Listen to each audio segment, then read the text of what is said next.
How are we doing, everyone? Welcome to the first of hopefully many cooking videos. Today I'm going to be making a BLT mac and cheese.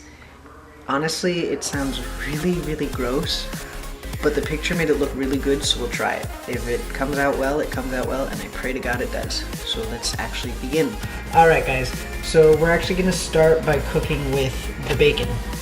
Best ingredient in the world ever made. But I've got my pan heated up to about medium heat, and I only need 3 pieces, which saddens me because there's a lot of bacon and I want it. But we'll start with the 3 pieces and we'll work our way from there.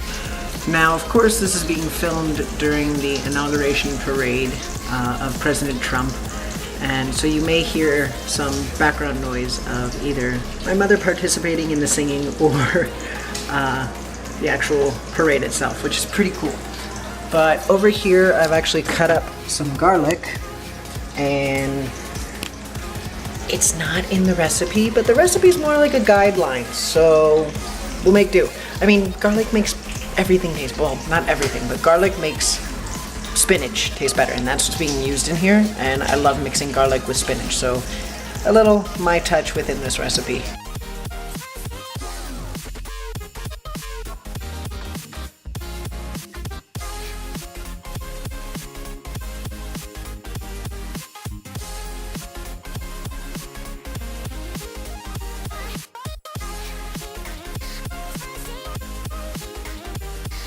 So now that the bacon's done, we're gonna work on boiling the pasta, which is one of the easiest things to do. You just bring the water to a boil, dump the pasta in, and let it cook.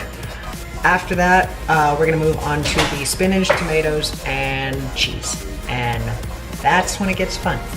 Now the recipe says that I should de-seed the tomato, but honestly that's the best part. That's one of the best parts of the tomato.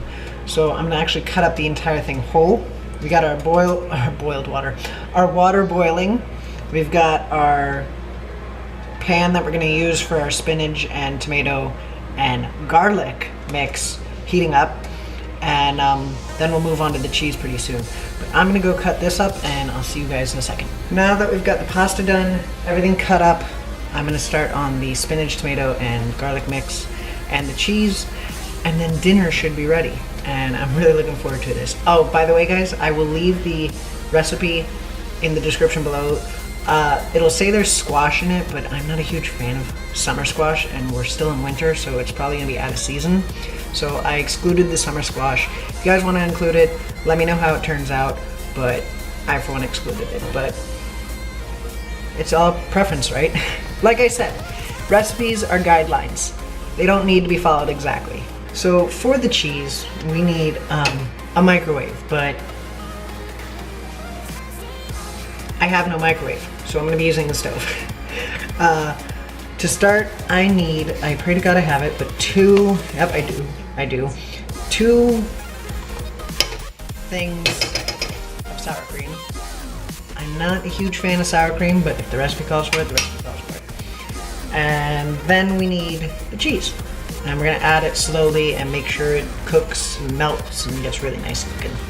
But before we do that, we're gonna actually do the spinach,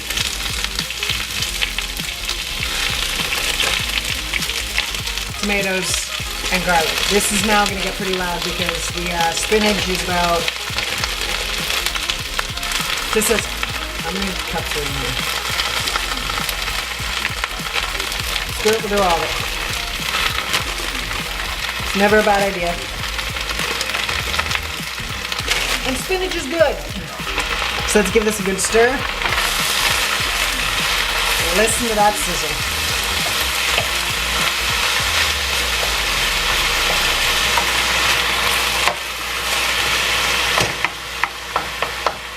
Nice, good stir.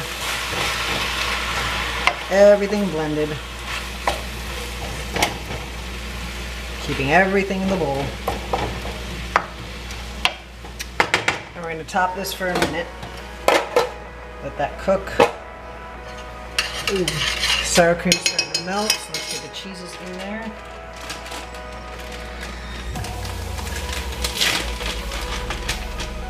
Now we got sliced Swiss and shredded sharp cheddar. So that should be pretty good. Let's get the first of the Swiss in there. Get that melting. And pretty God, it works. I am not gonna lie, cooked sour cream smells awful. And this is gonna be the last of our Swiss. We're gonna add some baby Swiss for an extra different taste, and we're gonna add the cheddar. Stir that in, and this should change from white to an orangey color. And then the cheese should be done, in which we'll transfer it over into, yeah, this is the last of the cheese. And then the cheese should be done, and we'll transfer it over to the pasta.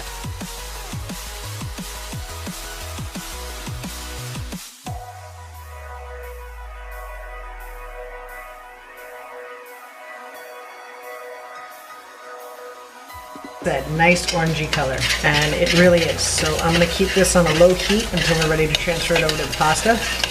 The spinach is almost done, and we are almost ready to serve this. So with everything cooked and properly stowed away, we're going to give the cheese one final stir, make it nice and glossy. Turn off everything that doesn't need to be on,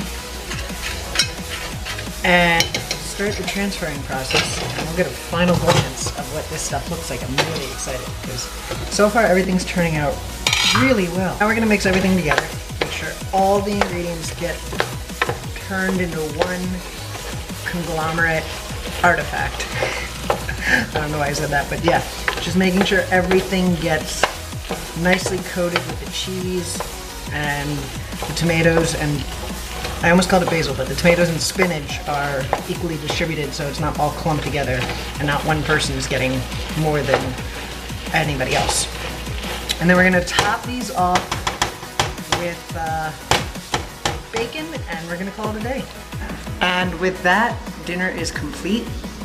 I've mixed everything together, and if I don't say so myself, it actually looks really good. I can't wait to try it. I'm gonna show you here.